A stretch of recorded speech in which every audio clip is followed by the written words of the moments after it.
UP के मैनपुरी पर एक बार फिर देश की निगाहें हैं। मुलायम सिंह यादव के निधन के बाद ये सीट खाली हुई। 5 दिसंबर को यहां उपचुनाव हो रहा है। समाजवादी पार्टी से मुलायम सिंह की बहू और अखिलेश यादव की पत्नी डिंपल यादव के खिलाफ बीजेपी किसी शक्य उम्मीदवार पर दांव लगा सकती है। इस बीच डिंपल यादव कल नामांकन करेंगी, इसका ऐलान भी हो गया है। तो समाजवादी पार्टी से लेकर भारतीय जनता पार्टी पर मैनपुरी सीट को लेकर मंथन तेज हो रहा है। कल सफाई में जुटेगा पूरा मुलायम परिवार और डिंपल यादव यहां से प्रत्याशी होंगी नामांकन के लिए। वे वहां पहुंचेंगी। डिंपल के खिलाफ बीजेपी उम्मीदवार हालांकि अभी तक तय नहीं हुआ है। शक्य उम्मीदवार को उतार सकती है बीजेपी। यूपी में बीजेपी और समाजवादी पार्टी के बीच नाक की लड़ाई बन गई। मैनपुरी सीट पर सियासी हलचल तेज हो गई है। एसपी पहले ही घर की अंदरूनी कलह को थामने के लिए डिंपल यादव को उम्मीदवार बना चुकी है, क्योंकि एक से ज्यादा दावेदार थे। एसपी डिंपल का नामांकन जोर शोर से कराने की तैयारी में। नहीं, हम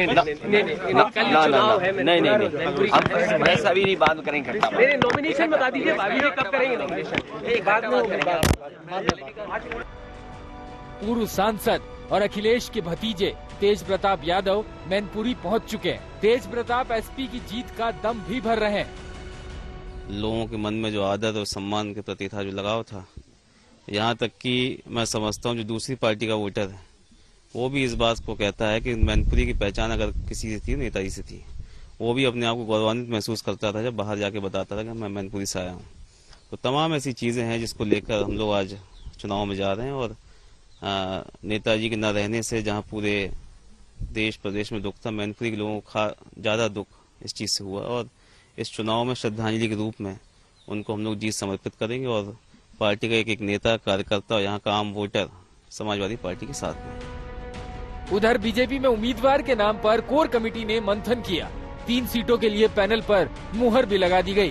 पहले मुलायम की दूसरी बहू अपर्णा यादव को उतारने की चर्चा थी, लेकिन अब माना जा रहा है बीजेपी शाख के चेहरे को डिंपल के खिलाफ उतार सकती है। एसपी के लिए मैनपुरी पारंपरिक सीट रही है। बरसों से सीट पर मुलायम परिवार का कब्जा है। एसपी सहानुभूति लहर के भरोसे है, लेकिन बीजेपी का कहना है कि मुलायम का वक्त जा चुका है, अब दौर बदल चुका है। आज की जो सपा है वो मुलायम सिंह जी वाली सपा नहीं है।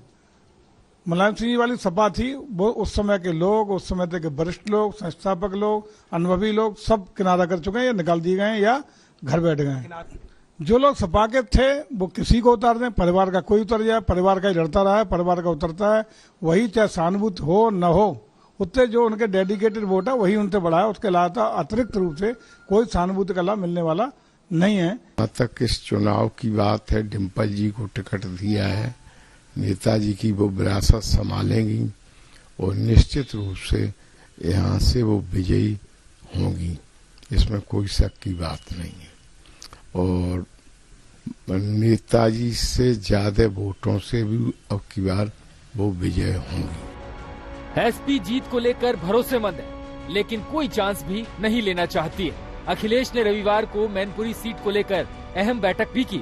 मैनपुरी सीट का नतीजा ये भी दिखाएगा कि मुलायम बाद के दौर में यूपी का सियासी मिजाज क्या है। मैनपुरी लोकसभा का उपचुनाव जहां समाजवादी पार्टी के लिए साख का सवाल बन गया है, तो वहीं बीजेपी भी 2024 के पहले इस सीट पर काबिज होने की पूरी तैयारी में है। डिंपल यादव के उतरने से अब ये सीट और महत्वपूर्ण हो गई, तो वहीं बीजेपी की तैयारी है कि कड़ा कैंडिडेट के जरिए कहीं ना कहीं चुनौती को और दोगुना किया जाए।